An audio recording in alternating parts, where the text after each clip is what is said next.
It's Gorillaz, because I saw them recently, and I saw also the show which they're gonna produce at Paléo. I saw that a couple of years ago at the Glastonbury Festival, and that was definitely one of my highlights. So I'm looking very much forward to them coming back or coming for the first time to Paléo.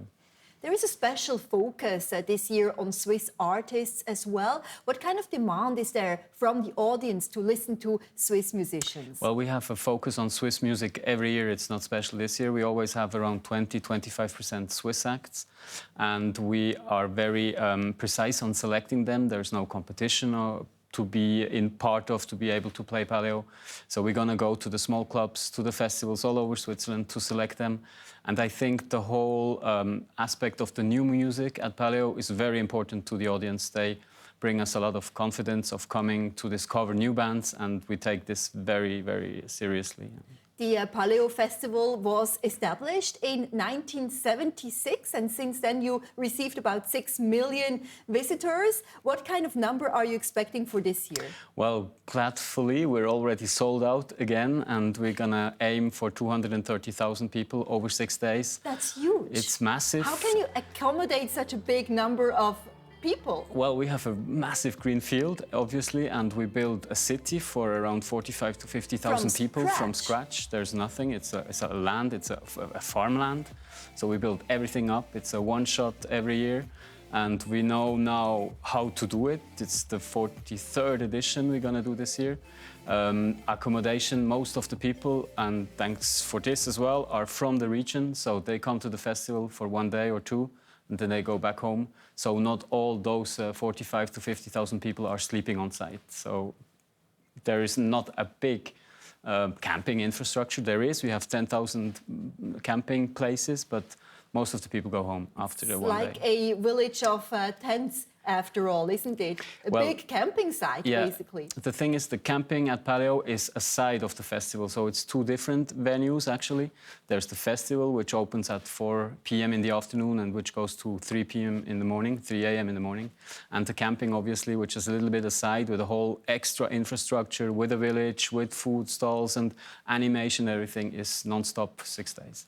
Let's break down the origins of your spectators. Now, about 32% come from the canton of Geneva, 23% of the canton of Vaud, and just about 2% from the Swiss German-speaking part or from the canton of Ticino. Why, this kind of Rösti-Graben, and what can you do to bridge the gap? Yeah, let's change this then. I think I have to widen a bit of the perspective. There's such a high demand on the festival that the day we go on sale, most of the locals are aware of the on-sale start, so they're very quick in buying tickets. And once we're sold out, then it's too late for all the other areas of Switzerland to buy tickets. So I think this spectrum of audience is because there's such a high demand on our event, and we're very happy with this. Obviously, we would love to communicate further, maybe more in the German side of Switzerland or even abroad. But for the moment, there is no need, and it's a tough decision. Do you communicate if you don't need it to keep the brand alive, or will you stay with what you are having and honor the audience who is coming? And what is really interesting is that 10% of visitors come from foreign countries. What do you need to do to lure even more international audiences and basically boost, the reputation of Switzerland as a summer music festival country? Yeah, at Paléo it's maybe a bit special because we're right on the border to France. So when we talk about 10% of foreign visitors, then they're mostly from the neighboring France area. So the frontalier, basically. Exactly. So they're not coming from England or from Spain or wherever, or Germany. And I think Switzerland is a high-cost country, so it's not very interesting for a foreign audience to come to Switzerland for festivals. There are festivals all over Europe, so Switzerland might be too expensive for them. So I don't think this today is a target for our festivals. There are exceptions like Montreux, which has an international brand. Obviously, that attracts people. Or maybe Frauenfeld, which is another big festival in Switzerland, which is in a niche, in a hip-hop niche, and that attracts festival goers from abroad as well. But otherwise, I think Switzerland is just too high price for foreign audience. with so many people attending and so many spectators. How are you planning the security, and what kind of safety measures do you need to put into place? Yeah, obviously safety is a big issue, and not just because of the recent events. It has ever been a very special... The Manchester attacks, for example. Absolutely. Our security budget is about 2 million, so we invest a lot in security. We have about 450, I think, uniformed people on site or around the site, which is actually about the same amount as Lausanne, the city we're close to, would have on a normal day. So we take this very seriously. Obviously, we don't communicate on concrete measures because this makes the whole thing very, very delicate. Easy to target. Absolutely. It's mainly about getting the information before things happening, obviously. Yeah. Talking about your budget for 2018, you have forecast expenditures of 27 million Swiss francs and revenues of 27 million Swiss francs, exactly the same number. Will you be able to break even? That's crazy, huh? Yeah, we will, because we are a non-profit organization and obviously we can't target a profit.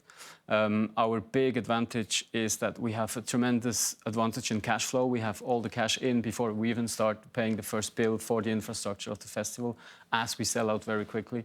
So basically, we know already the cash we have available. So now the whole thing is having the control on the costs. So know how much we're going to spend and not exceed in any budget points of the expenditure side of the balance sheet. Let's talk about the ticket prices as well, which are not cheap. And surprisingly, I guess, you sold all of them out after like 7 hours. They went online for this year's event. Why are ticket prices so expensive? They're not very expensive, actually. It's a good value for money. We're at allow 60 to 65 average francs per visitor per day.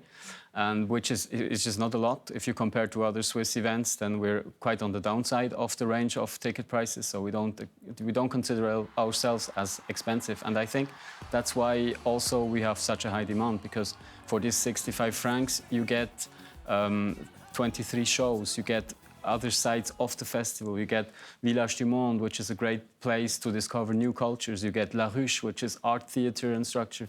You get great food. We have 130 food stalls, which are, everyone is different and very much high quality. So value for money at Paléo, I think this is our main advantage. And how do you expect ticket prices to increase or decrease in the years to come?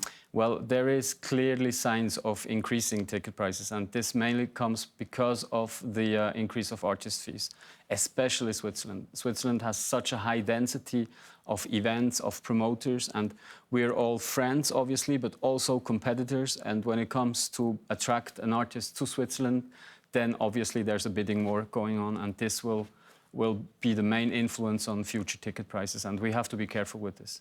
Now, obviously, there is another big festival in the country, which is the Montreux Jazz Festival, and I guess one of your competitors. How do you compete or complement each other? Yeah, it's both. As you say, it's competition and complementary. There's a big friendship between Montreux and Paléo, obviously. We both go along for a very long time. They're a little bit older than we are.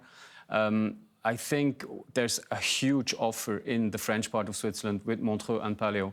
And there is something for everyone in the French part. And Montreux has also a similar history to ours. And we talk a lot together about strategical aspects. And when it comes to acts, sometimes we're also competitors. But it's a healthy competition. Imagine to team up at some point and put them both together? Well, in terms of artistical lineup, I don't think so, because that's our main target or main core value, main unique selling proposition. So we won't team up in terms of artistic, but there are other fields like infrastructure, security, communication, maybe a little bit less as well. But there are other aspects, and it's not only with Montreux; it's with many other festival organizers in Switzerland. We have a very strong relationship altogether. We're organized in an association which is called SMPA, so we all look very much after each other in terms of logistics.